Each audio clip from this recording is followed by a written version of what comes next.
touch it on her own body. Igniting the airwaves, Spark FM. Said she wanna take me away. Said she wanna take me away.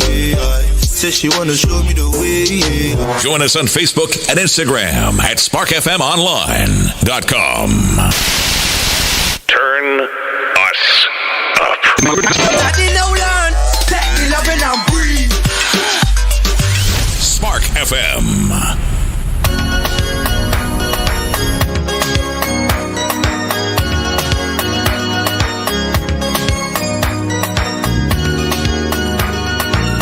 You're listening to Saucy and Friends in the morning with Miss Hot Sauce, Miss Tony, and Rockstone Triz.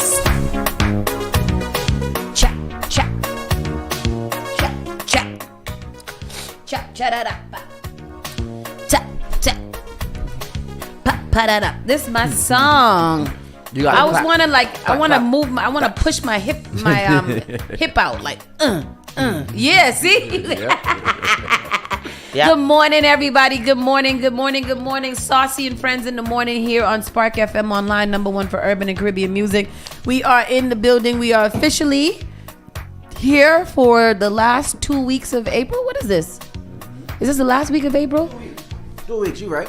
It's Not even a full 2 weeks. 8 days left. Yeah, wow. Oh, wow. April said, I'm gonna come in here and rain, and then I'm gonna leave, and then good luck to y'all. And what has April's weather been? Up and down and up and down. April showers bring. But it's not even the April. It's not even the showers that has been the problem. Like for a week straight, we had like 70-degree weather, and then it plummeted down to between 30 and 40 degrees. Yep. Sometimes raining, sometimes not. Sometimes a flood. Sometimes one snow. Yep.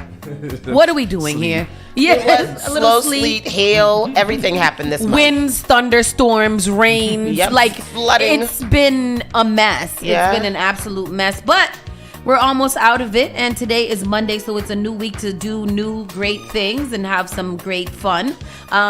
We will get into lots of, updates and a lot of around the way stories just to kind of get you guys back into the groove of knowing what's going on. School vacation is over. The children are back in school. Let us say a round of hellos and amens for that. Amen. Noah cried this morning. Did he? He didn't want to go to school? I'm tired. I don't want to go to school. And I laughed at him so hard in his face. I felt so bad.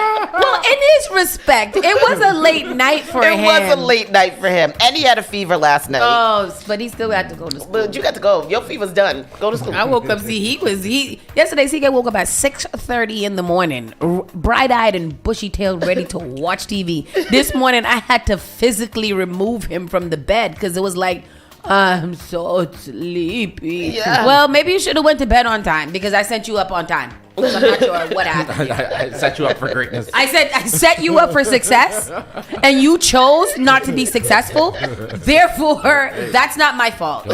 You've got to go to figure it out when you get home. Take a nap. That was like, Noah, you want to take a nap when you get home? No, I just want to relax.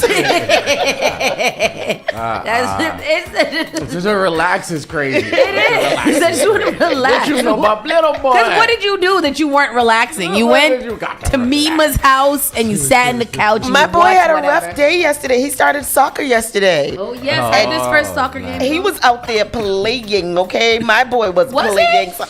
I got video proof. Good for him. My man was out there doing his soccer thing, okay? See, I think once you find something that they're interested in, Look at my baby you playing gotta soccer keep out them in there. Soccering. I'm a soccer mom, y'all. You gotta go to the game Oh, That's what's going on. and make noise. That's an activity for him and his father. And you you gotta go out there and try to fight the coach. I'll go to the game and bring orange slices. Oh wow, you are a suck, and you gotta get a Subaru. Oh, and I gotta get. Oh no, well, forget it. How was your weekend, honey? Oh my gosh, my weekend was good. It was very relaxing. I didn't do anything Friday. I was in my bed literally for 24 hours from Saturday afternoon until yesterday afternoon. And then I got up yesterday and I bounced last night. And yes, I did roller skate. I went around 2.5 times. Yes, I did by myself. I ain't never seen anybody that went around a roller skating rink and came off the rink and demanded that everybody see her skating. Did everybody see? Who got me on tape? No. Who taped me? Who taped me? I mean, demanded that people see her. Should have seen her. I did it. It was such a good time at Roll Bounce last night. Shout out to all the whole Spark FM team, everybody that attended. It was so good to see so many of us last night there. And we was deep. And it was a good time. The music was great. Chez Vu was a whole vibe. The chicken was good. Taylor Port Wine, shout out to them who sponsored me. Taylor Port Wine. Boy, I tell you. Woo! Boy, I tell you. They sponsored me last night. I know about that. that was a good time. 1 cup and I was done. But it was really a good time last night. Roll Bounce. If y'all weren't there, you missed it. But I think we're gonna have to do it again. Have to do it again. Rockstone Triz, before you get into your weekend, I would like to apologize for not being able to make it on Saturday. Oh yes, I know. I'm sorry too. Because literally at one point I was like, I need to go get breakfast. It wasn't even about it was so much about your cooking. I was like, guys, what I want. This is what I want to eat today. Yeah. I could not. I was dead. Like, I was dead dog tired. Yeah. Saturday was a long day too, though. Our family did, it was homecoming at church, and our family had to do the welcome. So we went up as a family, did the welcome, but we had to be to church real early in the morning. And that's what pissed me off, because I was trying to be in 3 places at the same time. Would you say homecoming? Yeah, homecoming. That's when everybody from back in the day come home. And it was, there was a lot of people there who I haven't seen in a long time. Come home to church. Church is the home. Come home to church. Yeah. Oh, okay. Mm-hmm. So it was cool. But it ended up being a long day because we were there at church all day. So it was a long day. I had to go home and lie down. That sounds fun though. Just to lie down. It was nice. I had an extra long delivery. Oh yeah. I don't like delivery drivers. I will have to shout out to you, because the GPS could set you or forget you. That's what it is. Yeah. I had 2 back-to-back. I had 3 deliveries. 2 were 6 minutes away, and the other one was 30 minutes away. Oh. And it wanted me to go to one, then go to the 30-minute one, and then come back. I said, GP, recalibrate. We going to the one down the street. Yeah. I was mad. Oh, you put in both destinations? I just put in the closest ones to each other, because that's what I got to do. Tristan, how was your weekend, though? It was good. Shout out to everybody that came out to the 420 brunch, the 420 brunch. 6, wow. 6, yes. It was really dope. That was on Saturday for 420. Also, Saturday 4. This weekend, 420 has become an eventful weekend. Oh yeah, it's become a lot ass weekend. That's what it's become. Yeah, man. All the dispensaries, shout out to all the dispensaries that were celebrating it. Oh yeah. Shout out to Yamba Market, Yamba Boutique. They celebrated their anniversaries as well. And grand opening. Opening. Yeah. Shout out to Yamba Boutique. But on Saturday, I had the 420 brunch at the Red Brick Loft. Shout out to Bedlam. That was really dope. Shout out to everybody that came through. Spark FM family for sponsoring. Yamba Market for sponsoring. We had Patty Cakes over there. We had Ace the Truth. We had G Dot. It was a whole vibe. We had Just Bass on the drums over there. That was really good. And shout out to everybody that helped me. I had help from my goddaughter, from my cousin, from Jazz, from Spark, from my boy's girlfriend. It was like they had my phone. They were controlling my homegirl Carla. They had my phone, controlling my phone for the whole day. Good. It was a lot. And I didn't skate yesterday because my back was hurting. Yeah. You know? Every year after that brunch, your back be tore up. Oh yeah, I remember last year. Yep, tore up. Yeah. So, but then yesterday was really dope. Yesterday was really dope at Chez Vu's. Everybody that came out to our 4th year anniversary party, our skate party. Everybody that came out in their 80s, their 90s, 2000s. I was dressed as 90s, but nobody was like. And I was dressed as Naomi from Roll Bounce, and nobody know that. Nobody noticed me, dudes. I was okay. And I was dressed as Marsha. You were. I was. Wow, see, we was in the theme. Look I at was. that. Hey. I was. You know, we kind of, even if we had to point it out to people. I know. We came and then DJ Live was DJ dressed Live was as killed it. DJ Live As always kills it. As Always. I did live. She got her own designer. You know. Yeah. She had the whole outfit planner. Live is a whole entity. She's a whole different, her own thing. I love For it. real. I love it. Yeah, but But shout it out was to everybody that came. Good time. Yeah. Yeah, it was, and yes, I don't know what I did this weekend. It was just a blur. But I did. Did I go out on Saturday? I didn't go out on Saturday. Did we go on Saturday? I did not. I don't know what you did. What happened on Saturday? I don't know. I didn't speak to you. I was out of commission for 24 hours. I was missing. No, I think I went to bed early. I don't know what happened on Saturday. I know I didn't do nothing on Saturday. But yes, shout out to everybody who came out to Roll Bounce yesterday. Shout out to the whole fam. That was the first time that I think we've had the most of the team outside at one time. Yeah. And that was really special. It was That was really our first special. time we took a group picture. Yeah, that is true. No, that's a second group picture. Second one? Yeah. Rhythm was our first one Oh yes, you're right. 4 years ago. Yes. Wow. But shout out to all of you guys for rocking with us no matter what. Everybody who tunes in to they listen to this show and listen to the station each and every day. We truly appreciate it. It's been really kind of great to have you guys eat with your mouth, not with your pants. Yep. You know what I mean? Shout out to everybody who just kind of gives us support and encourages us. It does make a world of a difference when you guys tune in, even if for a little bit. So continue to do it. We got bigger and better things planned for you guys for 2024 and 2025. We have a lot of stuff going on, and we'll be inviting you guys to join in the fun. Our next event is Cinco de Mayo. We're doing another bar, so make sure you look out for more information with that.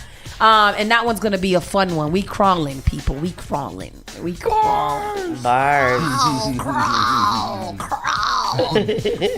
But with that said, let's get into this show so we can stay on time. Bobby Steels is after us. So let's get it going. Saucy and Friends in the Morning officially starts right now. You're listening to Saucy and Friends in the Morning with Miss Hot Sauce, Miss Tony, and Rockstone Triz. The all-new Spark FM. Spark FM. Log on to sparkfmonline.com. Call Spark FM at 617-272-3387. People station. What is that? Spark FM.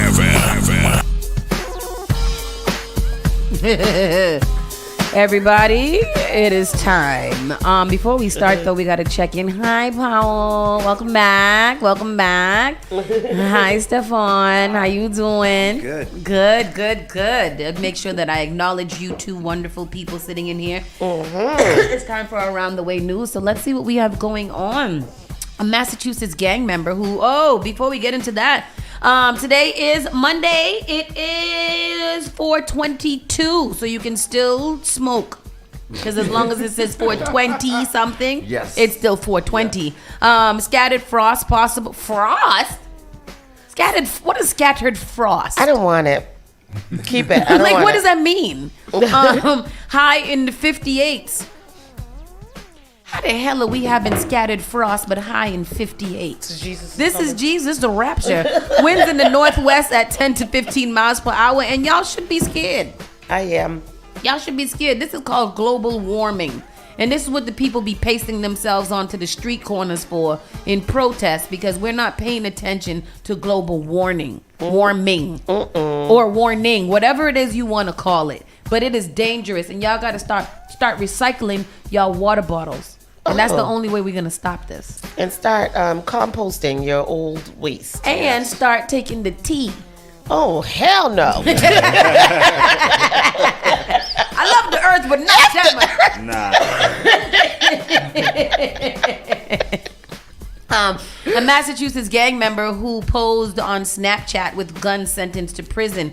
And I left this one in here because this is what I want to tell you guys. If you a gangster and you got a gun, you should probably try to keep that off of the social medias. And that's my only thing. I'm not even gonna read the story because I don't care. Yeah. Because if you a gangster and they wanting you, and you on Snapchat with a gun, you just confessed to being guilty of whatever. I don't care what it is. You're guilty of it. Do people really believe that Snapchat just like disappears completely after the 24 hours? Yeah, that's what they think. Oh, 27 months. And then because you're supposed to, he got 27 months in jail, and 3 after that. You get 3 years of probation. That's I don't know if that was worth it. Nope. To be on Snapchat, like why? Like, tell me, like, at what point, and this is what I ask my son all the time, and he's 12. So this how old is this young man? 22 years old. Like, at what point did you say, oh, this makes sense to me? Yeah. Like, at what point do you say, I'm a gangster, yeah, blah, blah, blah, F everybody who got something to say, but I'm also going to go on the Snapchat and post me and my guns doing whatever I want to? At what point are you like, oh, my God, this is such a good idea for me to do? Right, like do people like to go to jail? I don't understand. So this weekend I got into Unlocked, right? Binged it. It's so good on Netflix. You guys, jail ain't easy. Jail ain't easy. They just beat you up for no reason. These be like, hey, you cheated on cards and jump you in the jail. They be mad. Yo, that's crazy. And you want to go there? I don't understand that. I don't never want to go to jail. That's me too. Like, as I read these stories, I think, like, the more and more fear that I get about going to jail. Yeah. Because I just don't want anybody to, like, punch me in my face because they felt like it. They do that. Yo, it's crazy. And this was like a good jail with in a good unit, the H Block, shout out to them. But it was like, yo, they just really beat the stand up for no reason. You new here. We don't know you. That's why. That's crazy. Yo. And guess where they found the gun at? Where? Guess where they found the gun? Where the gun was in at? his car. Not his mama house. Try again. One more again. In his. He was close. His mama's car. House. Not his mama house. His grandmama house. You gonna put the gun in your grandma's house, in Big Mama's house, in Nana's house. You gonna put the gun. So check this out. During a September 21st, 21 search of Scarlett Dixon's grandmother's residence, a Berza 9mm semi-automatic pistol, 59 rounds of 9mm, and a .380 caliber ammunition and blunts of marijuana were seized from Scarlett's bed. Not blunts of marijuana. Marijuana. Blunts of marijuana. You gonna hurt a lot of people with that. Wow, that's awful. Blunts of marijuana. Dumari Shakur Scarlett Dixon. Why you got so many names? This is a Upac. What's an Upac? Tupac. Shakur. Upac. That's the son. Wow, that's awful. Well, that is.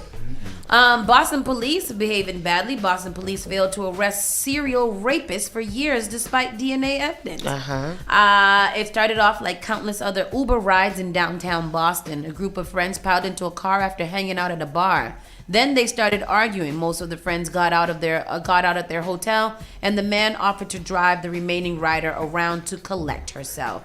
But when the woman asked the driver to drop her back off at the hotel, he refused. Instead, he took her to his apartment in Dorchester that Saturday in July 2016 and sexually assaulted her.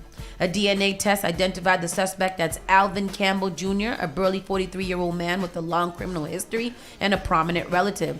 Campbell is the brother of Andrea Campbell, when a Boston city councilor and now the state's attorney general. Ooh. Despite the DNA evidence, Alvin Campbell was never arrested or charged in connection with the encounter, and police never alerted the police. What do you mean? What? That's very crazy. So, over the next 2 years, WBUR investigation found 3 more women shared similar stories with police about a man who assaulted them after offering them rides at Boston bars. In each case, DNA and other evidence pointed to Alvin Campbell. According to an application for a search warrant obtained by WBUR, and each time the authorities decided to not detain him or seek criminal charges. Why? Why? Boston police finally arrested Campbell in early 2020 after a 5th woman reported that she was raped. At that point, investigators made a horrifying discovery. They found evidence on his phone indicating he had sexually assaulted at least 10 additional women since the first incident in 2016. What are you saying here? Experts say the case is a striking example of how police and prosecutors often fail to take action when victims report sexual assaults, potentially allowing serial rapists to remain at large. A study sponsored by the research arm of the U.S. Department of Justice found that fewer than 1 in 5 assaults reported to police lead to an arrest. Even fewer result in conviction. What? I don't understand why. I don't understand why, though. Me either. In Massachusetts, the problems are compounded by a state privacy law that requires police to keep both arrests and incident reports secret in cases involving sexual assault. The controversial law makes it more difficult for the public to learn about serial rapists and examine how law enforcement agencies handle the case. Quincy, for instance, said it recorded 6 rape cases involving unknown assailants from 2019 to 2021 in response to a public records request. But the city said it never alerted the public and declined to provide details or share the police reports, citing the privacy law that says sexual assault reports must be kept confidential. So that's a weird ass loophole. It has to be confidential due to the fact that it was a sexual assault, which means that the assaulter also gets protected. Their privacy is protected. I don't. It says up here, investigators sometimes fail to test rape kits or follow up on other leads. Law enforcement agencies don't always share information, and the cases can be difficult to win in court because it's often the victim's word against the accused. Yeah. Yeah. Wow. I mean, the fact that homie has raped, has sexually assaulted over 10 women, I feel like this is not one of those situations. Like, who is he that people would just be randomly accusing him of these things? That many people, and you're not. Why didn't they take any steps though? With DNA evidence. And DNA evidence and evidence that they found on his phone. I mean, I don't understand the government case against Alvin. So Campbell grew up in Roxbury and graduated from a vocational high school there, which Andrea does speak about all the time in different scenarios. She talks about how her and her brother grew up together, but led completely separate lives. Okay. According to the interviews and other public record, Campbell spent much of his adult life cycling in and out of the state and federal prison for physical assaults and gun convictions. He is now awaiting trial in the Nashua Street Jail for the rapes of 8 women and attempted rape of another, making this one of the state's largest cases of serial sexual violence in recent memory. Campbell has pleaded not guilty, claiming the encounters were consensual. Wow. He also has been linked through DNA to 2 other sexual assaults where he was not being charged. In court, prosecutors said police alleged Campbell's preyed on intoxicated women at downtown Boston bars for at least 3 years, often posing as a ride-hailing driver. So he wasn't even a rideshare driver. He was just going down posing. there. Oh shoot. But you know, when people are drunk, you can pretend to be, especially when you're downtown, you can pretend to be anything. They're gonna get in your car. Oh, they said in the first case he was driving for Uber and allegedly took a ride to his home and raped her in July 2016. Oh, they said that the first Boston police at the first case mentioned in court records occurred when Campbell was driving for Uber and allegedly took the rider home in 2016. They said that they didn't prosecute him because she declined to justify. Yeah. Uber I wonder why. Y'all think he's? Do y'all think he's being? No, because who is he that they would set him up? At the time that this started, she was only city council. Not being set up, but do you think they're protecting him? So that is. Yeah. I mean, yeah. Larry said right here, they talked about this on the news. They didn't say his name. Really? See, this is very because now that 8 she's people, that's crazy. That's a lot. That's a large number. Crazy. It's not 1 or 3, and which is also a large number. But this is 8 recorded. Like, just lock him up now. This is 8 recorded. This is not even recording the other 2 that didn't go anywhere. So it's technically 10. What? I'm reading the story. So he posed as a bouncer and told people that he was a bouncer. These two women were intoxicated. When they couldn't get a ride home, he offered them a ride home.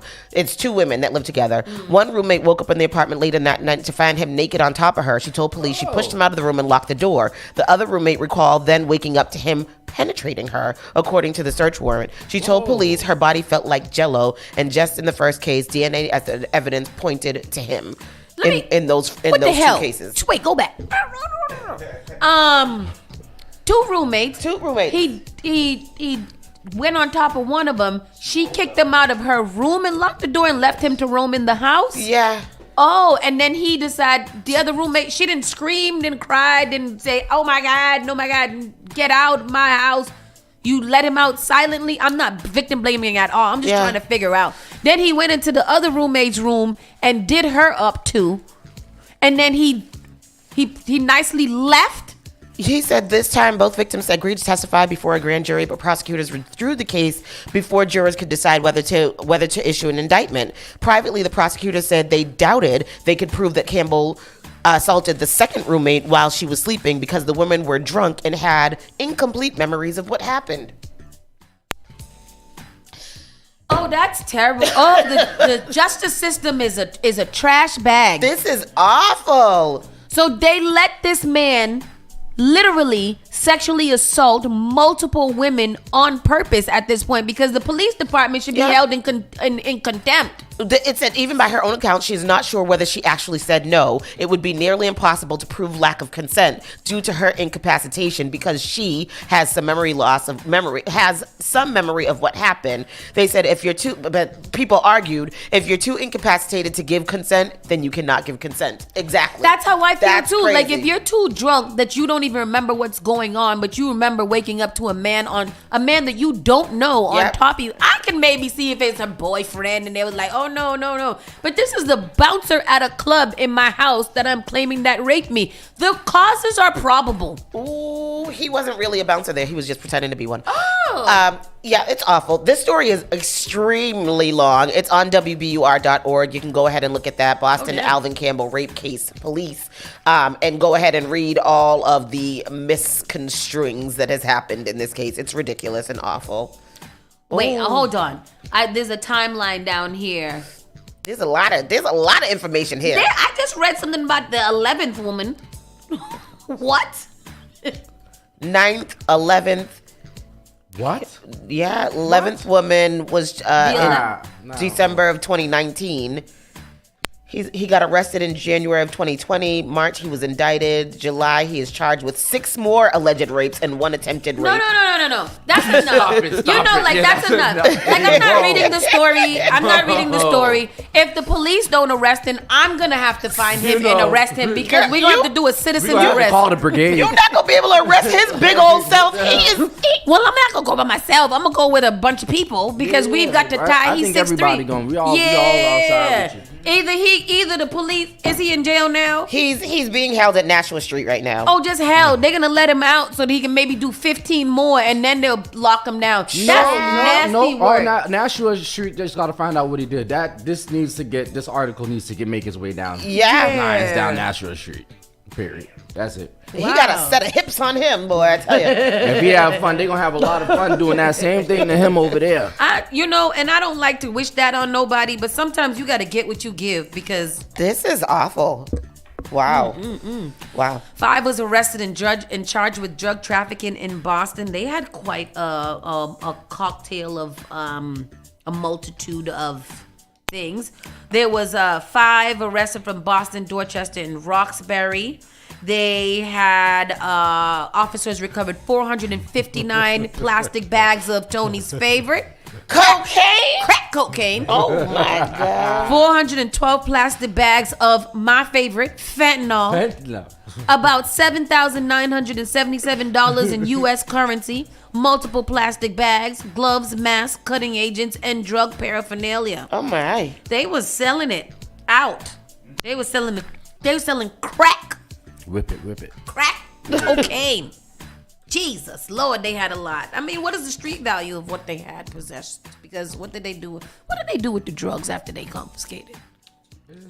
They put it in evidence, and then the bad cops go and borrow it, and then lose it, and then the BMF have to go after them, and then Henry set somebody on fire. Wow.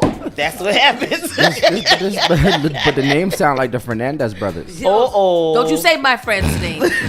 Don't you say my friends. Those are my friends. Two facing charges after massive fight cancels a Weymouth carnival. Yeah.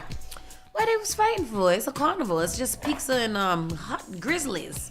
Glizzies. Oh, not a grizzly. Grizzlies. I don't know what they did. There was an 18-year-old and some other year-old. So it was supposed to be like a week-long carnival that was happening in the parking lot of Weymouth High School, I think, from Wednesday to Saturday. But they ended up canceling the whole thing because these kids down there started to act it up. Some kid named Nijinsky in Weymouth? In Weymouth. They went down there and started a whole brawl, and so they canceled the whole thing. And, yeah. Wow. Play stupid games, win stupid prizes at a carnival. So that's what it is. Shut it down. Yeah. Yeah.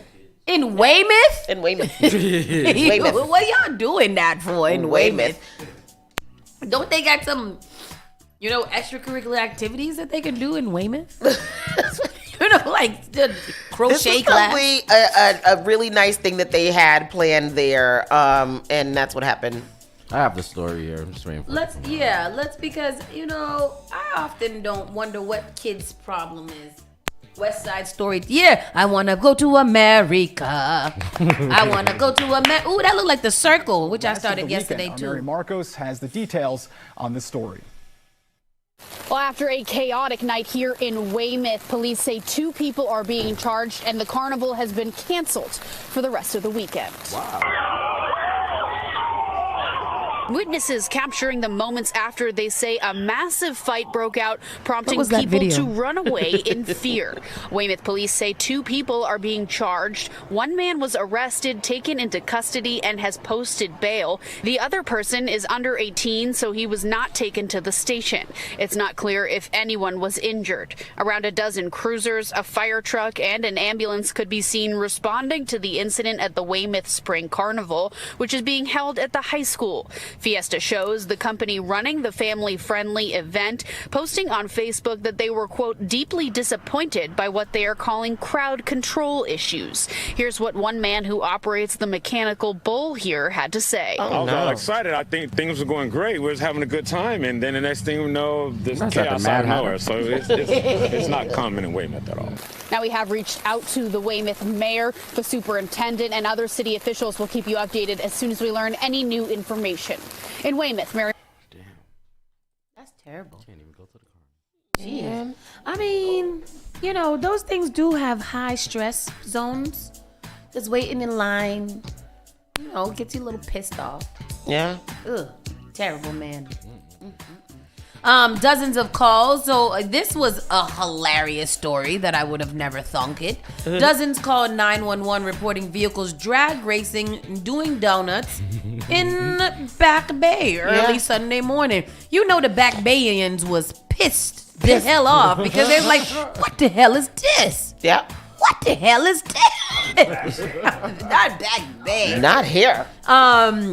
Boston police received some 30 911 calls reporting numerous vehicles drag racing, doing donuts, and blocking a roadway in Back Bay early Sunday morning. Police said, El Punto wild for this. 2 officers responded to the area of Dartmouth Street and Marlborough Street at about 2:10 a.m. on a Sunday. Yeah. Pissed. That's 311. 311 the hell up out of them. That's what I did. Sunday after dispatchers received a call informing them that they were approximately 40 people yelling and 15 cars driving the wrong way in the area, according to the police report. Here goes the story right here, because I need to hear. 25 News reporter Drew Caritas is live in the Back Bay, where police, Drew, had a tough time just controlling that scene. Carrie, a Boston police report says more than 40 cars were blocking off streets here in the area of Dartmouth Street, stretching from Marlborough to Newberry Street, as about 15 cars were drag racing and doing donuts, leaving these circular skid marks on the ground and neighbors rattled. The The sound of screeching tires alerted neighbors in Boston's Back Bay to a wild scene that was unfolding outside their windows shortly after 2 a.m. on Sunday. More than a dozen cars could be heard doing burnouts and donuts for at least 20 minutes as people with professional-looking cameras recorded the illegal motor activity. They were just driving in circles around, skidding, making a lot of smoke with the tires, and it really looked like people were going to get hit. Rich Blanco believes he did see someone get hit while he recorded some of the action from his window. He was amazed to see how large the crowd of spectators was for this drag racing event. It was really scary. A lot of young people, somebody was climbing up on the lamppost and watching from above. Every corner was occupied. There were some cars facing with the lights in. There were some laser pointers. A Boston police report says dozens of cars blocking off surrounding streets leading to the intersection of Marlborough and Dartmouth streets made it tough for officers to get to the scene. Just throwing bottles now. Police dispatch recordings indicate bottles and fireworks were being thrown in the direction of officers, and concerns escalated about responding officers getting hurt. Be careful because they might run us over. Hearing cars going up and down, and I was wondering, why are they drag racing in the back alley? Witnesses say most of the cars and the crowds that came to watch cleared before police could do anything about it. Circular skid marks are now etched on the concrete in multiple locations, including on Newbury Street. And the chaotic spectacle has left a mark on this neighborhood. When you're doing it in this kind of settings, I think you're putting others in danger. It was really scary that in real life, you could see somebody that could almost be killed. You know, we see it on TV all the time, but I mean, it was right in front of us. And the police report says 5 parking violations were issued for cars that were double parked on Comm Ave, but police aren't saying tonight if there were any arrests or injuries connected to this event. We also don't know who this was potentially organized by and why they picked this location. Live in Boston's Back Bay, Drew Caritas for your local station, Boston 25 News. Ooh, they wild for that. Do we know for a fact that it was Elfonto? Are they claiming responsibility for this? That's because wild. You know, like the problem is many problems. Why y'all pick down there? Right. How did y'all come up with that? In the most whitest neighborhood ever, you gonna pick the Back Bay to go do donuts and there's probably taping for a music video, and that's the. But I mean, okay, like even if they did it over by like the Via Victoria, then I would understand that. But y'all gonna go deep into Back Bay, Newbury Street, Dartmouth? Come now, bro. At 2:00 in the morning. Is it weird that I want to go see the skid marks? Yeah. Not at all. Not at all, right? Like you want to see it? I want to see it. And this is the music that they was probably playing outside. So you know them peoples was shook at 2:00 in the morning. They've been to sleep at about 7 p.m. You know that. And they woke up to this? That's wild. I'm telling you, when they're out there, they're out there. They're lucky it was only 2 a.m. They used to be out in front of my house until 7 a.m. on a Monday morning from Sunday night. You remember COVID? Okay. COVID? That's exactly what I'm talking about. It turned into the Fast and the Furious during It's Blue Hill Ave. They used to be out there at 6:30 in the morning. They were still out there from last night. I used to be in the window dancing and calling 311 like, hey, come get them. Hey. Come and get them. Caller, you're live. Spark FM Online. Hey, good morning, guys. Good morning. Here we go again with all these TikTok and YouTube events that's going on. Yeah. With these guys down south with the muscle cars. And here we go again. People are mimicking what's going on these social medias. But like you said, all the way down in back. Yeah. To South Bay and do that in South Bay. Yeah. You know what I mean? There's open parking lots to do that stuff, man. That's true. We don't want that in our neighborhood. They don't need to do that. No, but remember they used to gather in Newmarket Square. They got back there shook now. Yeah. Yeah, because that, you know, it had to be a music video. That's the only thing that there had to be an absolute reason why they went down there, because I believe that they know better than to be down there. I would think so. I would. They needed the background. I mean, they were smart too, though, because they blocked off the streets, which prohibited the police from being able to get down that there. was organized crime. Yeah, so then they was able, and they said for about 20 minutes they was out there just having a good time with professional cameras. Yep. Y'all was recording for something. And then dispersed real quick. However, when you do put out that footage. Exactly. we're gonna know it was you. Exactamundo. So I don't know. I don't know if that was a good idea, but whatever. And then Larry Wright. Then they threw fireworks at the cops too. Like, come on, what y'all? That was organized. It's not gunfire. It's just fireworks. That They didn't was do nothing. organized crime they did down there. That's crazy. That's unfortunate. Yeah, man. In the same respect, though, Boston is gearing up for another parking meter overhaul. They should just overhaul them and take them away. Right. What are we gearing up for? Parking meters piss me off. Yep. Parking's about to get a makeover in Boston. Over the next 2 years, the city of Boston has plans to replace a large portion of its parking meters, according to WGBH. These parking meters, which serve 1 or 2 spots at a time, will be replaced by kiosks that will serve multiple spaces. Oh, one of those that you got to print the goddamn sticker and put it in your window and all kinds of stuff. I don't want to do that. Just give me download the app. Just download the app. Most of these meters are at or near the end of their usual life, so that's why we're taking on this process right now. Our schedule is to begin sometime, hopefully in late 2024. How do these meters work? Oh, these meters will also accept tap to pay. Okay, we with it. I like a tap pay to pay. by text. Okay, we with it. Which current meters do not. Credit card payments and the City of Boston parking app account for 90% of parking revenue, compared to the remaining sliver made up of coin-based payments, according to officials. Customers' point of sale preference have continued to evolve over the last decade, really the last half decade, because ain't nobody got time to be getting quarters. Boston's trying to get rid of cars, period. So that's what all of that's about. Yeah. At this time, there are no plans to increase in parking rates alongside these changes, according to Gove. However, the city does plan to reevaluate its regulations later this year. What they do need to do is make the parking passes end at 5 o'clock when people get off of work and not 6 or 8. Yep. Because for what? Right. And they need to make it more than 2 hours long. Yeah, definitely. If I park there and I'm paying for That the don't make parking, sense. why would you want me to get in my car, drive around to find? First of all, the green initiative, I can't be putting my car on and off every That's 2 hours. emissions. Right. That's emissions. Exactly. Looking for driving around, wasting gas. Oh, you right. Effing up the ozone layer and messing up your carbon footprint. Exactly. I don't have time for that. I need to park for as long as I pay for it. You hear that, Joe Biden? Leave Joe Biden out of this. God damn it. Didn't do nothing. So Celtics legends meet fan at grand opening of Dick's Sporting Goods. Oh, is that my Dick's? That is your Dick's, girl. There's a big Dick's coming in Copley. It's big dicks being erected over there in Copley. Well, I can't even get. So Celtics legend meets fans at the grand opening of Dick's House of Sports. Who is it? Oh, Scal. Larry Bird, I think. But why that look Was like it Big Larry Bird? I'm sorry. Ain't this Big Poppy in this picture though? Uh-oh. Fans flocked for the chance to meet Celtics legend during the grand opening of the Dick's House of Sports in Boston. Oh no, Larry Bird was there. Oh really? Yeah. But why the hell did they have do they have this picture for the grand opening? That is Big Poppy.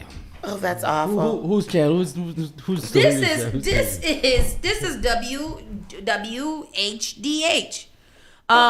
Paris said, I think the slogan today is for young people to say, I connect with my feelings, he said. The fans were friendly and warm to all of us. That is where my career took off. It reminds me of the camaraderie and success we have all had. In addition to the Celtics star, David Ortiz met with fans on Friday, and former Boston Bruins center Patrice Bergeron will meet with fans on Sunday. I just don't think that this should have been the picture attached to this article. To that headline, yeah. To that headline. Yeah. I think that was lazy. So there's no picture of Larry Bird? No, there's not one picture of Larry We have some Bird. video here. Wow, look at that. Oh, that was a lot. Look at Larry. Larry. Legends, you know? Oh, is that Kevin McHale? These guys. This group waiting outside the new Dick's House of Sport on Boylston Street since 11 o'clock Friday night just for their once-in-a-lifetime shot at an autograph. Was it worth it? Can you press pause really quick? Kevin And one of these McHale. Hall of Famers who led Did the they team- just say since 11 o'clock Friday night? Yeah. What? No, say that again. Tristan, they said 11 o'clock Friday night. Look at Robert Parrish. Oh my gosh. Let's listen. Today against the Heat, and so many other fans already getting the experience of a lifetime meeting 3 Boston basketball greats. A sea of green to welcome back Boston's original Big Three. These are 4 Boston legends, you know? We love these guys. This group waiting outside the new Diggs House of Sport on Boylston Street since 11 o'clock Friday night just for their once-in-a-lifetime shot at an autograph. Was it worth it? It was so worth it. Look at this. It's so worth it. And one of these Hall of Famers who led the Seas to 3 championships says he's proud to love the diehard Boston sports fans right back. I think the slogan today. Look at his head is touching the ceiling. Wow. Former Celtics center Robert Parrish telling just one station that experiencing the fan excitement at this grand opening celebration was humbling. The fans were very gracious and warm to all of us. This is where my career took off. I thought she was rubbing his head. To a whole nother level. So it just reminds me of the camaraderie and all the success. That's crazy. His head is really. And to be in the same room with Larry Bird, a dream come true for young sports fanatics. I was like, Larry Bird! He waved at me and I got a high five. Larry Bird, alongside Kevin McHale, Robert Parrish, and Cedric Maxwell, all signing big photographs and selves. basketballs as memorabilia honoring their storied careers now hangs across the store. I talked to my mom. It's a special day. We even found some baby birds, hoping the long lines will die down so they can get a glimpse of their hero. I would say, could you sign this ball? And ahead of Game 1 of the playoffs, Parrish says he'll watch this one from afar, but come the finals, a different story. When we get to the finals, I'm in the house. You'll be here. Oh, no question. All right. I'm in the house. Damn, he's tall. How tall is what's it? And you know we'll all Robert be checking Parrish. to make sure that's the case, right? Well, the weekend of big grand opening 7-1. events continue. 7-1? I'm just taking a guess. Oh. To greet fans with his sitting sign. He is 7-1. Is it? He is absolutely 7-1. Shut up. How'd you know that, Stefan? What are you I just took a good guess. What are you measuring eyes? Be surprised. 7-1? That's crazy. Well, this is not him. No, that's not him at all. That's not it. I didn't. Oh, and Larry Bird is 6'9". Oh my goodness. Larry Bird do look like a bird though. He do look like a bird. Yep. He do. The That's baby one. crazy. Yes, he does. Wow. Big shout outs to them. That's awesome. I don't know if I would have been out at 11 o'clock the night before. And Kevin McHale always reminded me of Frankenstein. He's got a big this. Yeah. A big square shoulder. Yep. Wide back. But, Yeah. You know, Massachusetts teen poised to become the youngest person to fly solo across all 7 continents. An 18-year-old man from Massachusetts attempting to break a world record by becoming the youngest person to fly solo across all 7 continents, and he's doing it for a special cause. This plane has been heavily modified for the trip around the world, said Ethan Guo, pilot. Guo said that his dream is fueled by his heart and desire to raise $1 million for St. Jude's Children's Hospital cancer research. Amen. Very nice. A couple of years back, my cousin, who was 18 at the time, was diagnosed with stage 4 Hodgkin's lymphoma, he said. Guo was raised in Milton, Massachusetts, and said he's been planning this journey since he was 13 years old. And now with this cause, he feels he more determined than ever to accomplish it. That's going to be dope for him. That's He looks like scary. such a baby. I know. How old is he? He's 18. Don't do it. But he looks like he's about 11 years old. The mission hasn't been without hurdles. He said he attempted the flight 6 months ago, but encountered engine failure at 12,000 feet, grounding his plane for 3 to 4 months. Guo said now that his plane has a new engine and nicer weather is moving in, he's ready to tackle this task until he's successful, encouraging anyone with a dream to achieve it. How long is it? I don't know. Let me go to his fundraising link. He said he hopes to begin his journey in mid-May and estimates it will take over 3 months to complete. 3 months? Boy, you better sit your ass down. Wow. Oh, I don't want the baby to do it. Tristan, he can't sit himself down. He's living his dream. 3 months flying. Flight duration. He gonna stop. 100 days. Range would be 50,000 miles.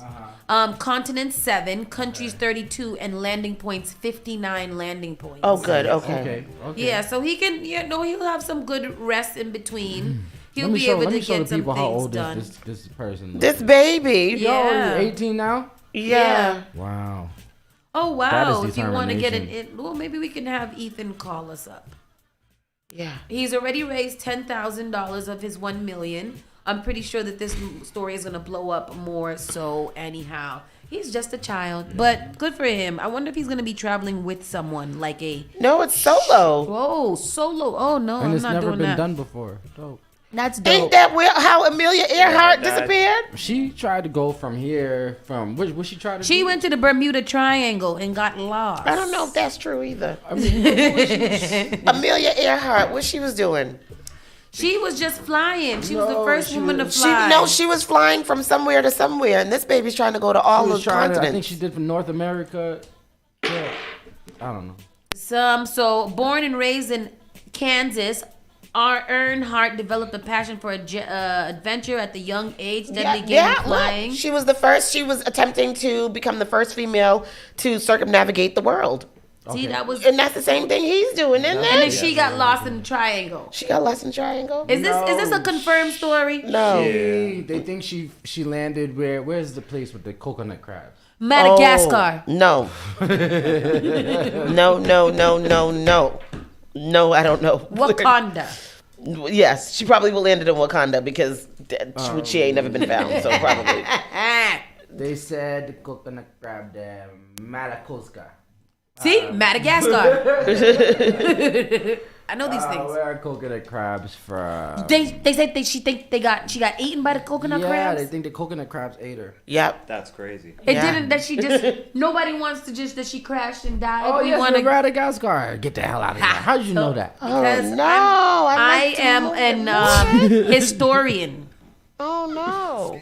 No, New Guinea. The two were last seen in Lae, New Guinea, on the last land stop before Howland Island. It is generally presumed that they ran out of fuel, crashed into the ocean, and died near Howland Island. Nearly 1 year and 6 months after she and Noonan disappeared, Earhart was officially declared dead. So where's Howland Island? What if she's not dead? And what if she's been chilling somewhere in New Guinea? Got a man and in some kids. a little hut somewhere. I mean, she dead now. That was in the 1800s. That was 85 years ago. Yeah. So, okay, perhaps she has succumbed to her death at this point. Why did Amelia Earhart get lost? Yeah, she was officially declared dead in January of 1939.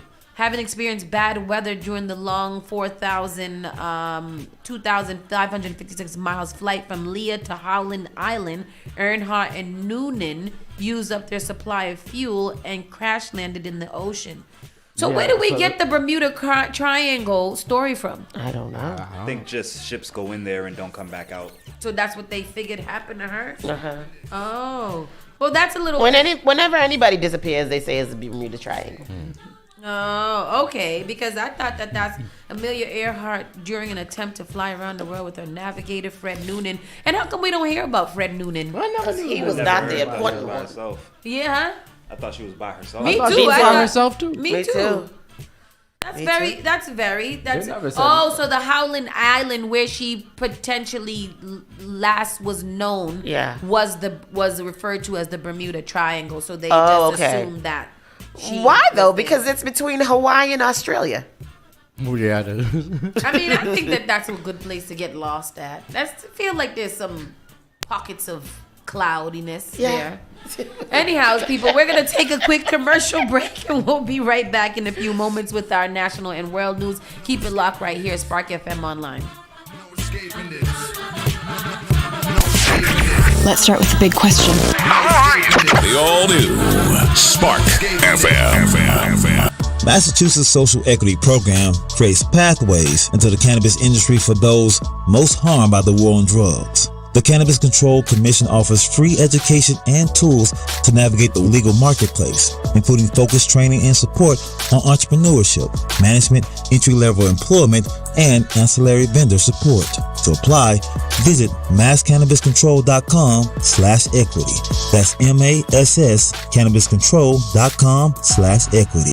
JP Morgan Chase is making a global commitment to break down barriers to drive inclusive economic growth all over the world. We believe there is a pressing need to help more people move up the economic ladder. That is why we are investing in communities and people to create an economy that works for all, because no community should be left behind. Right here in Boston, we're focusing that work in Dorchester, Roxbury, and Mattapan, among other neighborhoods, on improving financial health. These efforts aim to address the key drivers of the racial wealth divide head on. We're here to empower individuals, families, and small businesses by connecting them to the tools that build generational wealth and a long-lasting legacy. Chase is investing in Boston. Chase is investing in you. Visit us at the Mattapan branch at 1617 Blue Hill Avenue, where the team is waiting to help. Finally Home is a must-read, step-by-step guide that will equip any first-time homebuyer with the knowledge they need to confidently make informed decisions. This book provides answers in simple and clear terms to most, if not all, of the questions you may have about credit, home ownership, and generational wealth. Finally Home equips the reader with the confidence to be engaged with the home buying process without feeling vulnerable or exploited. Tailor-Made Real Estate Easy is not just a catchy hashtag. It is real estate agent and radio personality Taylor Andre's goal. A goal to simplify one of the most challenging processes you will go through as an adult. A goal to educate you properly on credit and teach you the strategies to finding the home of your dream. It is not just a good book or an easy read. It is the secret to a seamless home buying experience.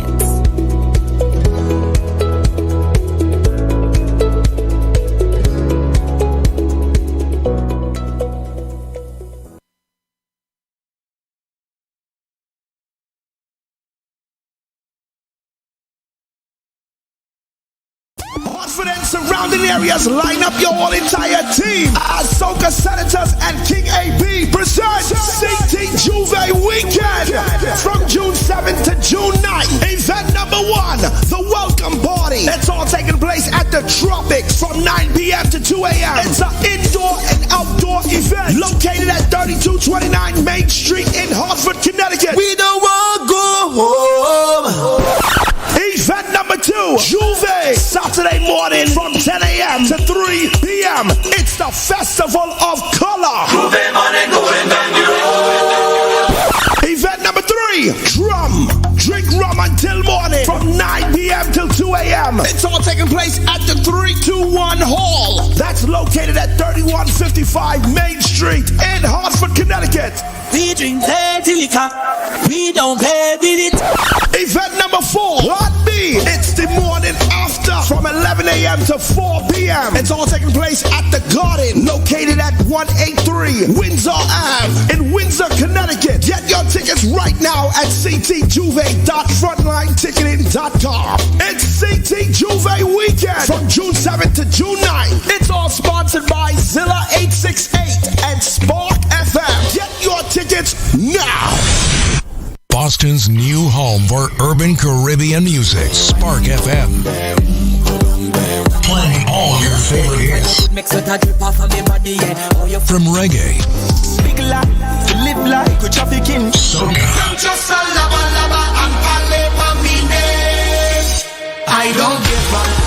hip hop,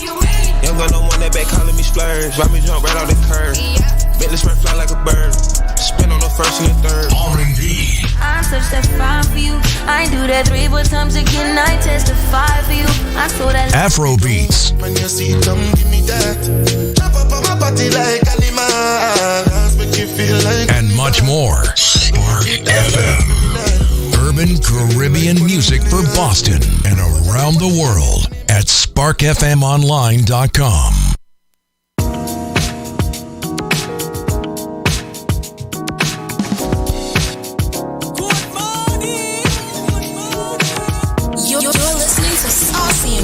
In the morning with Miss Hot Sauce, Miss Tony, and Rockstone Triz. I'm digging you, I'm in you. Tell Tell me what's up. Spark FM Online, #1 for urban and Caribbean music. We are back. It's time for us to get into our national and world news. How y'all feeling outside? How y'all feeling outside? All right. All right. Yes, everybody's not feeling outside. Good. I feel good. Miss Tony, what you got for us? I got a little something. Here we go. Why'd you put that one to the top? We want to talk about that first? I took the other one's story because I didn't really have anything on it. Oh, it didn't? Okay. Deceased protester who lit himself on fire outside of Trump hush money trial once worked for a Democratic congressman. Can you get to the original story? Because I keep hearing about this, but I haven't looked into it. What the hell happened? He was outside of the courthouse and set himself on fire. Maxwell Azzarello, the man who died after setting himself on fire while former President Trump's hush money trial was taking place, once worked for the Democratic congressman who flipped George Santos' seat blue, according to online records. Representative Tom Saucy currently represents Nassau County and part of Queens, having taken over office earlier this February? Yeah. He also served as a congressman from 2017 to 2023 before the disgraced Santos briefly took his seat. Azzarello's LinkedIn page states that he briefly worked as an operations director for Friends of Tommy Suazo, Swazi in November, from August to November of 2013. What is the story about him setting himself on fire, though? At around 1:30 p.m., Azzarello took multiple pamphlets out of his backpack, threw them in the air before pouring a flammable liquid on his body and setting himself on fire. The pamphlets... Multiple pamphlets. The pamphlets included an online link to his Substack page and discussed conspiracy theories. A New York City Police Department spokesman told Fox News Digital that Azzarello was pronounced dead at around 10:30 p.m. on Friday, around 9 hours after he self-immolated. Oh, self-immolated. Why he do that for? This is my question. Why he do that for? Why is he in protest of Trump, or is he is he anti or for or pro Trump? Like, what was the significance of him setting himself on fire, and why wouldn't he just blow himself? I'm never setting myself on fire on purpose. So the sign that he was holding up says Trump is with Biden and they're about to fascist coup us, and then took out pamphlets and set himself on fire. Do you think he wanted to die? Yes. Yes? Yes. Absolutely. Why didn't he just do like everybody else and paste himself to the ground or something like that? Or just go throw your... I don't know. Hey. I know. I don't want to... I mean, why that, though? I mean, I don't... Yeah, like that's the... And then the bro died 9 hours after. Yeah, like that's awful. I don't know. I don't know if he wanted to die. Could have been, could have been under the influence. Stop, drop, and roll. Fentanyl, bath salts, all of maybe, those things. This is him here holding the sign? That's him there holding the sign, Trump is with Biden and they're about to... Look at that. That's crazy. That's awful. I mean... And then so you tell us, and then you don't give us no information about what you saying. Right. Well, there was like they said one of the pamphlets was linked to his Subset page. What is Subset? I don't know. That's what that one is. of those other like Twitters. Oh, okay. So maybe that can give us some information. Substack.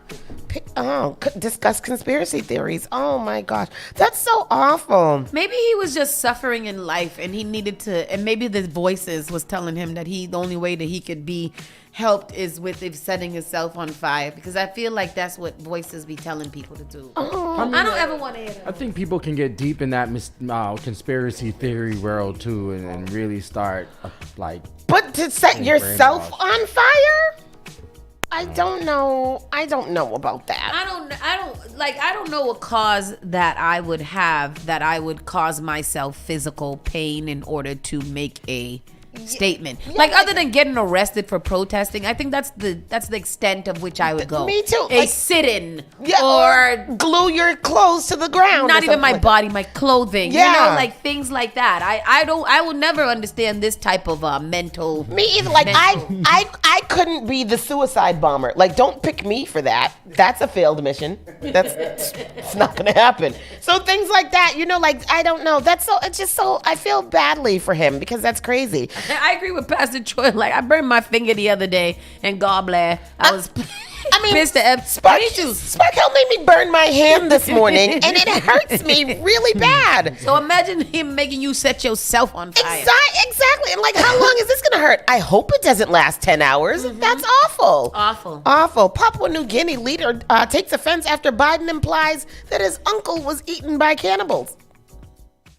And Biden did do that. He did do that. Papua New Guinea's Prime Minister James Marape accused Joe Biden of disparaging the South Pacific island nation by implying that an uncle of the U.S. president had been eaten by cannibals there during the World War II. Oh, Biden said that his own uncle had been eaten. Biden's comments offended a key strategic ally as China moves to increase its influence in the region. The president spoke at Pennsylvania War Memorial last week about his Army Air Corps aviator's uncle's second Lieutenant Ambrose J. Finnegan Jr., whom he said was shot down over Papua New Guinea, which was a theater of heavy fighting. They never found the body because there were a lot of cannibals in the real part of New Guinea. So maybe the people ate Amelia Earhart. Oh. Because that's where she went, right? That's where I was just like, why does it feel like it? I'm thinking that the people ate her. And how come they never said that, though? They always been blaming the damn coconut crabs. They never blamed her. They don't want to, whatchamacallit, that there's, cannibal tribes. Yeah. The Korowai tribe is one of the last known tribes in the world to have been cannibals. Because of the Korowai believes in evil spirit, it was necessary to kill and eat a person they believe had been taken over by the Kwakwa. Oh, not the Kwakwa. The Kwakwa. Oh, my God. How did it stop? Even before anthropology had been linked through Kuru, cannibalism was banned by the Australian administration of Papua New Guinea, and the practice was nearly eliminated by... So... was he wrong? We don't know, but the man is offended by it. The man said President Biden's remarks may have been a slip of the tongue. However, my country does not deserve to be labeled as such. World War II was not the doing of my people. However, they were needlessly dragged into a conflict that was not their doing. So he's like, if he got ate, he got ate, but he was just a consequence of war. What's the thing of war? That's the word. That's the word. That's the word. He was that.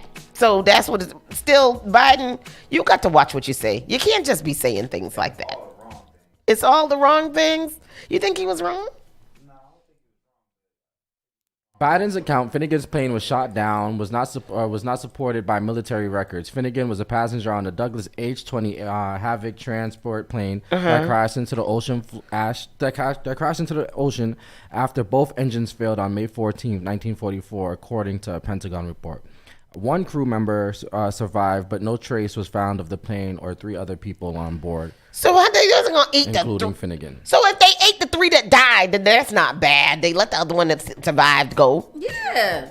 I mean, if they died, then why can't we eat them? It's not like they killed them and ate them. They was already dead, so they ate them. So what cultures practice cannibalism? The Fijian culture, the Aztecs of South America, and the natives of the American Southwest region, and the Iroquoian nation also practice human cannibalism. There are culturally codified and morally accepted instances of human cannibalism. Oh. I just want to know when. Like, hello. Like, I mean, if you crash on a plane with 13 people and some die and you don't got no food, like that movie, I can see us chewing on a leg or something like that. I can see us cooking it up real nice, put a lime on it. And where you get the lime from? Where you gonna get the lime? How are we supposed to disinfect the human? You just got to. You can't. That's awful. You know what? In church on Sabbath, they were telling us about the story in the Bible where the 2 women was hungry and they had 2 sons and they were like, well, we're going to eat your son today and then we're going to eat your son tomorrow. Oh, wow. And that was the decision that they made. So they ate one of the children one day and then the next day the lady was like, oh, we ain't eating my son. So then the other one was mad because she was like, we ate my son. How come we ain't going to eat yours? Her son would have definitely had to get ate. No. Foul. Error. Wow. We definitely eat him too. Put a little lime on it. We over here at Spark FM are not cannibals. We do not believe in cannibals. Listen. Putting that out there. I support eating. Zelensky Zelensky says the U.S. is not funding the war in Ukraine. However, Stefan told us this morning that they are. From what I heard. Ukrainian President Volodymyr. How do you say his name? Vladimir. Is that Vladimir? Oh. No, Voldemort. Volodymyr Zelensky reiterated Sunday that the United States is not funding war in his country, emphasizing that the U.S. is helping protect democracy throughout the region. That's what he says. He said that on Meet the Press, how long Americans can expect to fund the war in Ukraine, noting that there has been some strong opposition to sending additional aid to the country. Zelensky emphasized that Ukraine is doing the fighting and the U.S. is only providing the munitions. Ain't that the same thing? Right, that's what I'm saying. So, yeah, and I mean, how much money have we sent? The package, the House approved a massive foreign aid package to send to the Senate on Saturday. The package includes roughly $61 billion for the Ukraine, $26 billion for Israel, and $8 billion for allies in the Indo-Pacific. And how much for the poor people in America? What the hell? But why does it gotta be billion? Why can't y'all just send what? We're the only ones with money. So they just, seriously. They just sent $100 billion over to 3 countries. Yes. But meanwhile, they won't cancel our student loan debts. Can I just get another stimulus check? They canceling them now. You gotta wait for Trump to get into office. You know, you're a surgeon, you're a doctor. You know, people like me who are mechanics or CNAs. They're like, figure it out, bro. Yeah, exactly. Figure it out. Money. Crazy. Which is effed up because those doctors and those places, people like that are going to make that money back almost immediately. And you guys have to continue to work. Suffer, be abused by the system. Zelensky says, we definitely need this aid. And Kristen, we really need to get to this to the final point. We need to get it approved by the Senate. And then we want to get things as fast as possible so we can get some tangible assistance for the soldiers on the front as soon as possible. Not in another 6 months so that they will be able to move ahead. What is the exchange rate between the American dollar and whatever they use over there in Zelensky? Good question. And second of all, Zelensky, I know that y'all need it immediately, but you're going to have to wait. We need it now. I like you a lot. Exactly. But Black people still waiting on our 40 acres and a mule. Hello. Where's our reparations? But you sending $100 and I bet you won't be that much $1 billion over there. Shit. $100 billion. Listen. That don't even, you can't even write that on the calculator.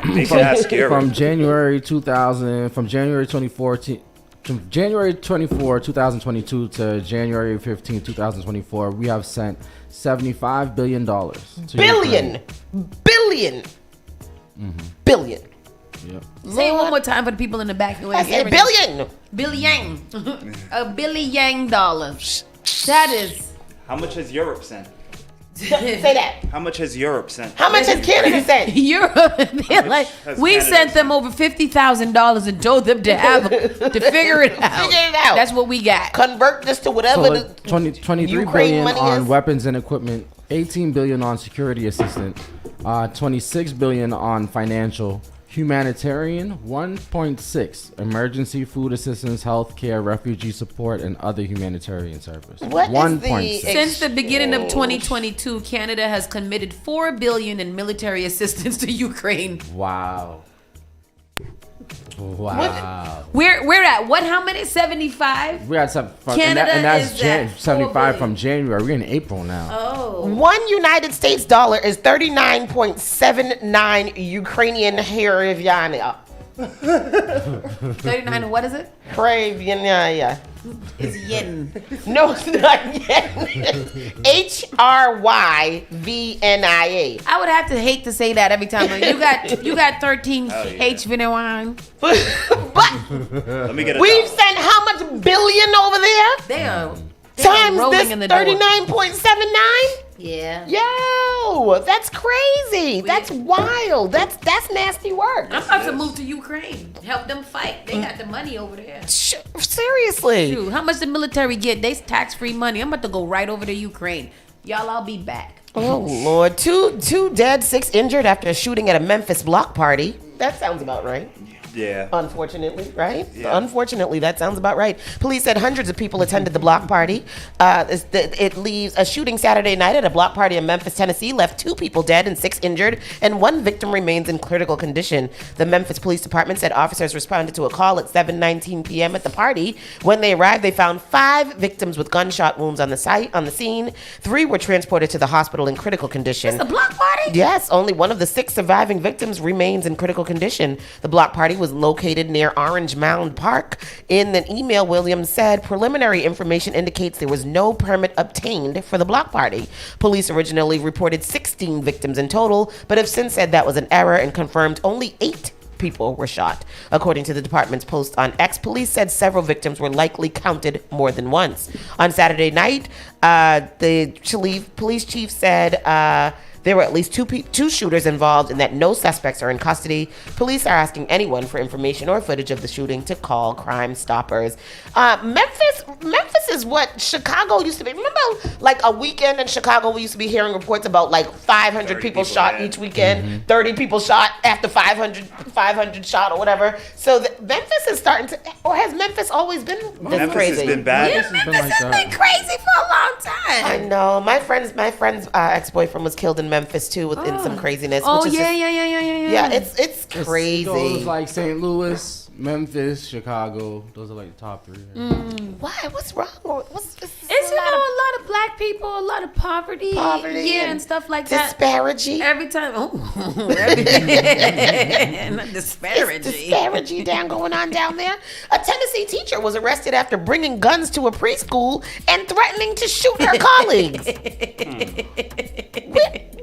In Memphis, you don't need a permit to buy a firearm or carry a firearm. So you can walk into a store at 10 o'clock and go put somebody. You took the story at out 11. again. You took the story out again? You don't know the first one. Okay. So yeah, that's so. I just see it now. So yeah, a Tennessee teacher was arrested after bringing. What did I say? What did I say? Bringing a gun to school and threatening her colleagues. And threatening to shoot the colleagues. Multiple guns. Yes, after bringing guns to the preschool, a Tennessee teacher has been arrested after she allegedly threatened to shoot a colleague in the preschool where she worked. Shanika Cowart was charged with assault, threat of mass violence at a school, and 2 counts of carrying a weapon onto school property following the Thursday incident at the Academy of McCrory Lane in Nashville. Authorities took her into custody after witnesses said she threatened to retrieve a firearm and made threats against another teacher and the school after an argument. She's 29 years old and threatened to shoot up the preschool, and that she keeps her gun on her. Okay. Another teacher claimed to overhear her say, "When I start shooting, you better run," prompting the preschool to go into lockdown. It's a... I go back to my same exactly. What? I have to go back to at what point do we use any type of logic and say this is not a good idea? Yeah, she was held. The police department recovered 1 handgun from her purse and another in the driver's side door of her car. So she came strapped. She was held on $37,000 bond before being released from jail the same night. She wasn't getting no bond from me. The preschool did not immediately respond. Of course. Because what am I saying?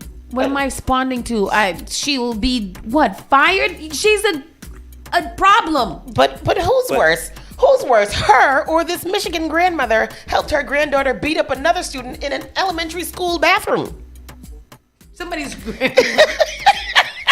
I've seen that before. I don't want to play the games that I'm playing with everybody. I know the saying is that, tell him that your mama's crazy. You come down here to this whatever. Tell him Nana's crazy and she will. And Nana actually came down to the elementary school. And I thought about it. I can see it. I'm not mad. Listen. Kids are big. The kids are bigger than me in elementary school these days. I already told Noah, tell him your mama is crazy, and I will come down there and I will fight them children. Tell them. They're like, my mommy's crazy, and I go in there looking crazy too, like that. A Michigan grandmother allegedly helped her granddaughter beat up a fellow student at an elementary school, according to officials. Mount Morris Township Police said the grandmother and her granddaughter were dropped off at the school on Thursday for a behavioral meeting. The grandmother saw another girl her granddaughter was not getting along with, so she and her granddaughter followed the girl into the bathroom, where the grandmother is accused of holding down the girl. That's that girl that be while bothering the granddaughter punched her. Come on, let's follow her in the bathroom. We gonna. I hear it. Cause either you beat her ass or I beat your ass. Which one is going to happen? The school spokesperson said in a statement that no other children were injured after the incident, and the administrators are investigating how the grandmother managed to bypass security protocols and gain unauthorized access to the school's premises. On Thursday, April 18th, an unfortunate incident transpired at the elementary school involving a grandparent of a student who managed to circumvent security protocols and gain unauthorized access to the school premises. The Mount Morris Township Police Department immediately investigated this incident. It is crucial to emphasize that no other children in the school were involved or harmed. Ain't nobody worried about the other schools, Exactly. other than the children, because the other children probably was minding their business. Your granddaughter or that child was probably being a menace, and the parents probably already contacted school a whole bunch of times to say, "Hey, tell this kid to leave my kid alone." And then y'all effed up and let the mother get in there because she said, "No, I'm gonna go get her early from school." And then she handled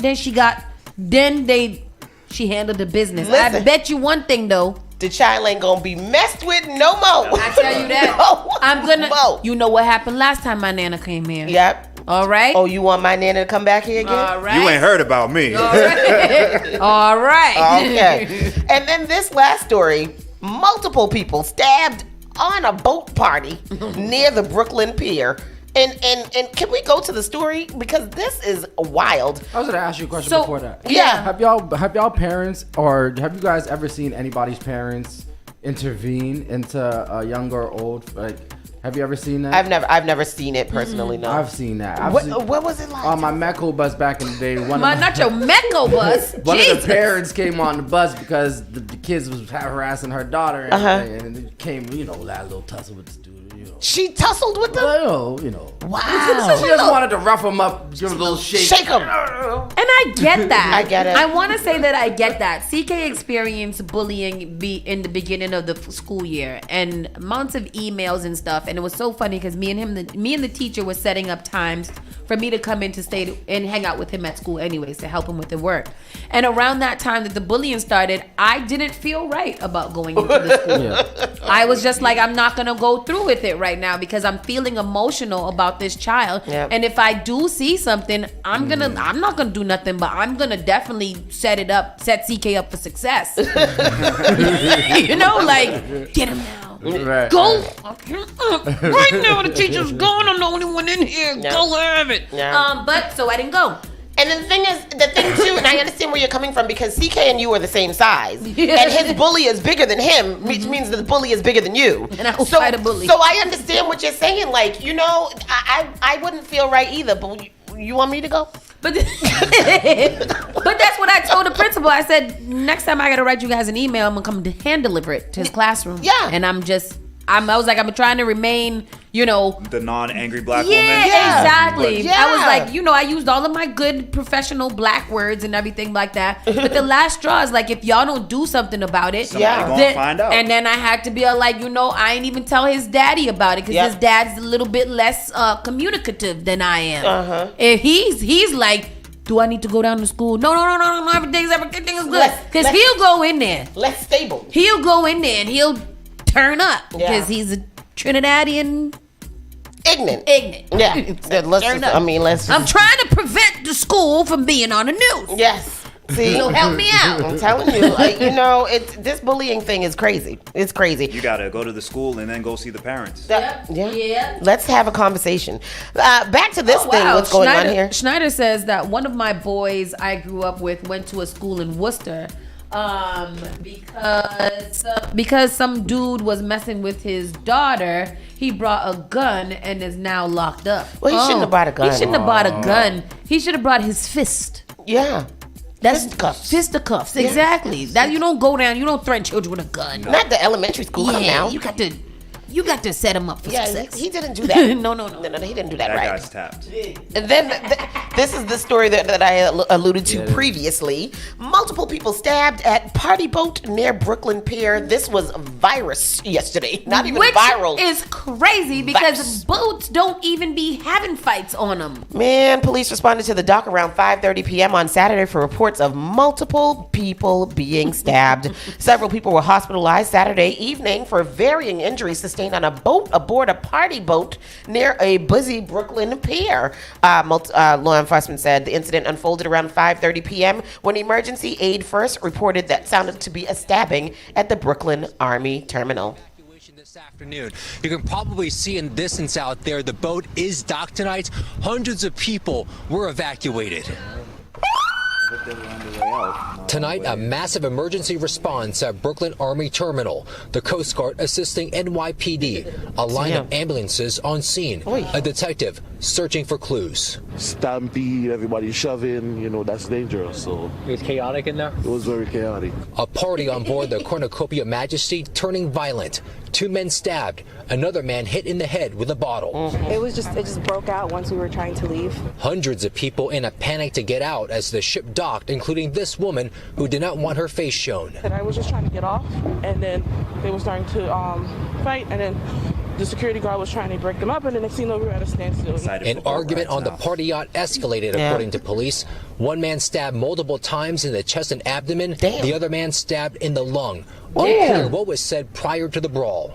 Everybody was trying to get through the door. Everybody was shoving. So, people going to be pushing each other. So that's what stirred up everything. Some passengers stuck on the ship for hours as police worked to get information. The NYPD is asking every person one at a time, what have you seen? Did you see anything? No arrests so far. Police say all 3 victims taken to the hospital were conscious and alert. I just want to say this was a very peaceful event that ended very tragically.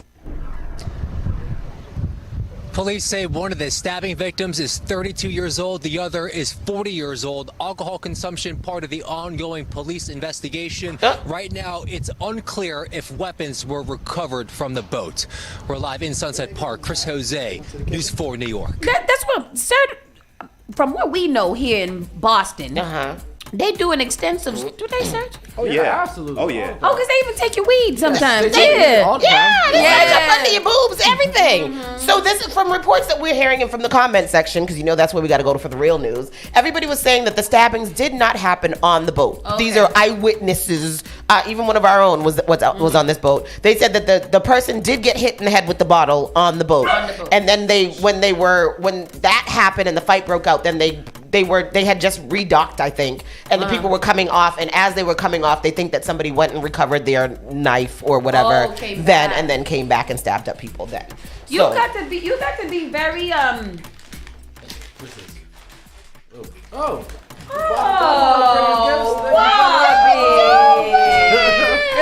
Bobby.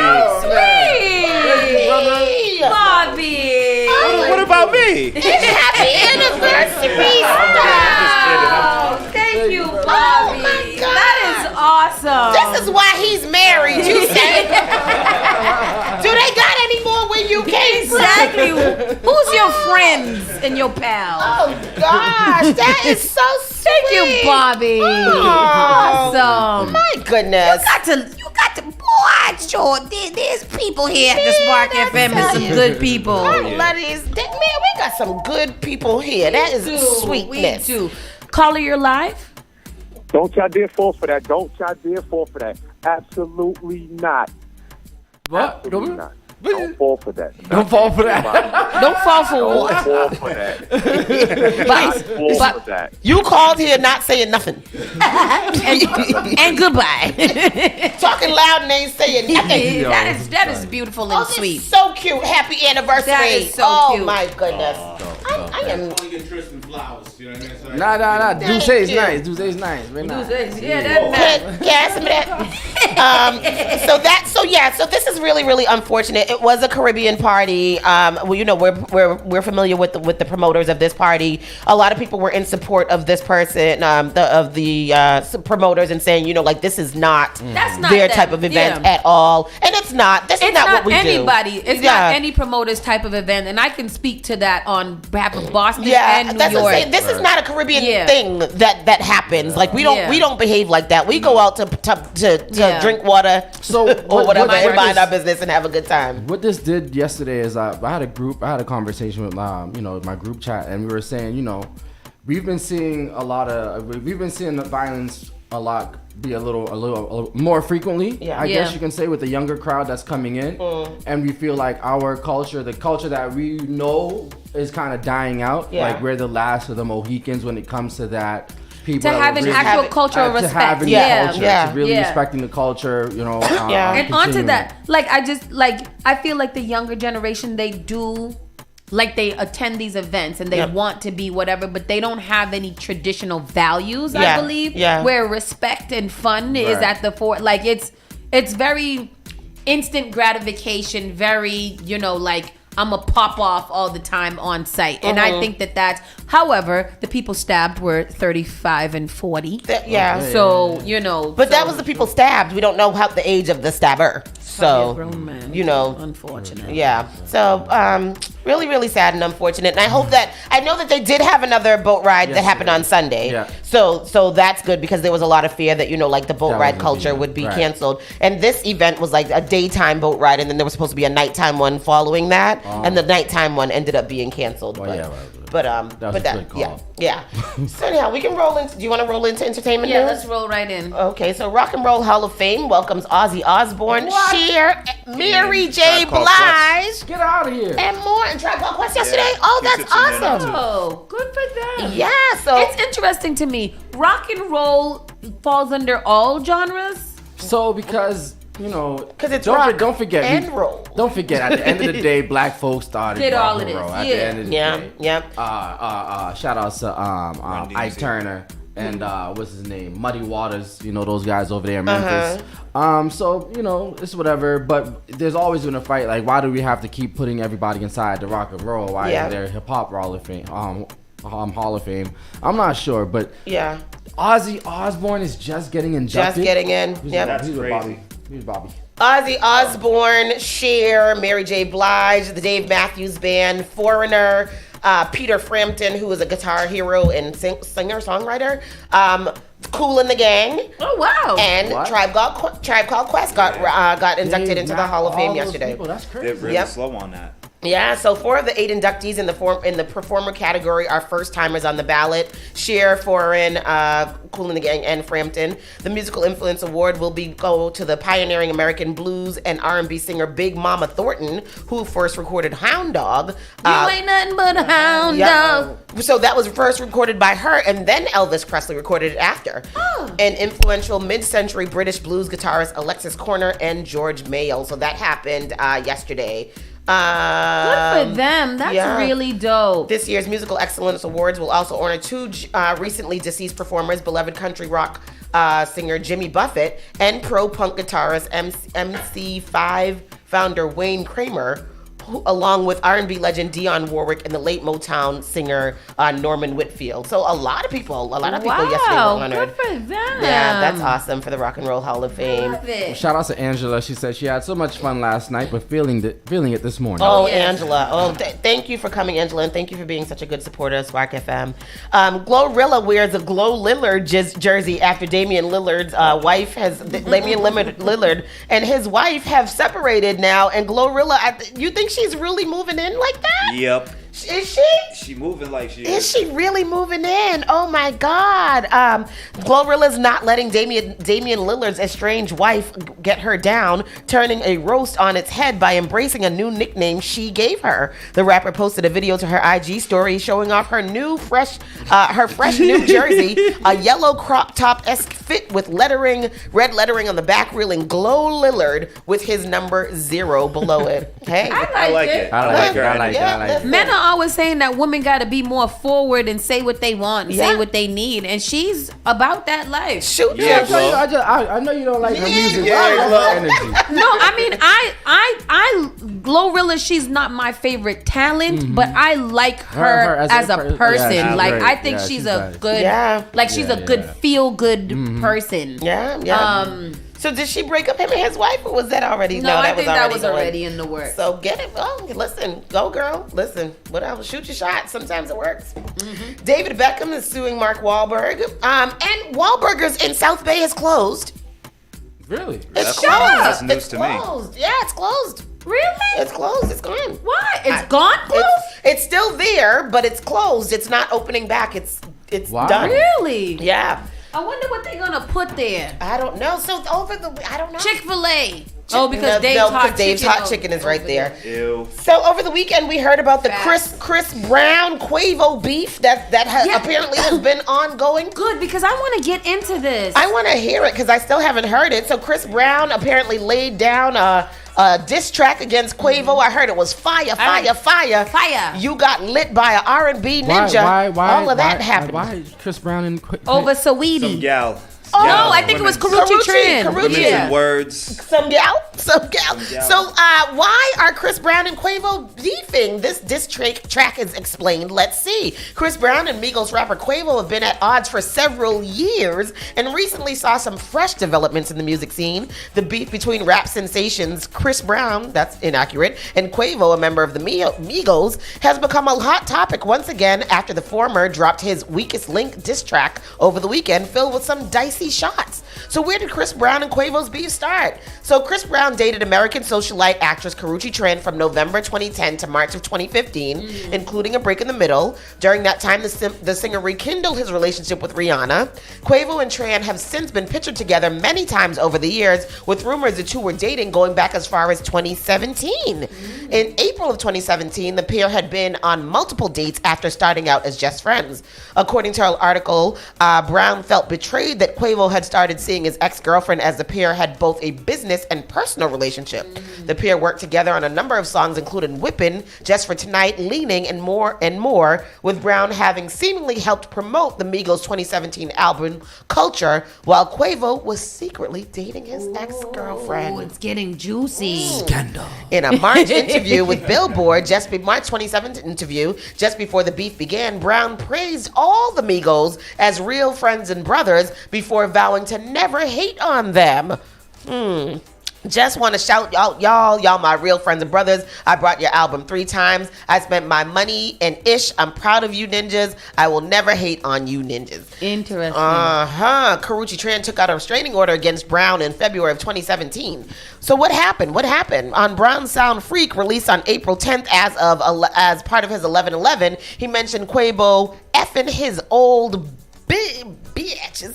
And just one day later on the song Tender, the Migos rapper appeared to fire back with disses on his breakup with Tran and Brown's history of domestic violence. Oh, you brought in the domestic violence. Ooh. But Quavo beat females up in elevators. Oh, did he? That out there. Oh. On video. So Chris Brown's 6 biggest Quavo dishes on the Weakest Link explained. So you the weakest link of your clique, let's keep it a hundo, ninja. 100, Chris Brown says. What else does he say in here? A history of exes. You effed my ex-hoe, that's cool. I don't give a F. Lil Ninja, still a B, cause I effed your ex when you were still with her. Bitch, I'm up. Lil Ninja, I'm up. That's what Chris Brown said. Oh. Okay, now fucking my old... I meant to read beep. That. Beep. I didn't mean to read that. Okay, now effing my old bees ain't gonna make us equal. Sipping that 1942, because I don't do no Cuervo.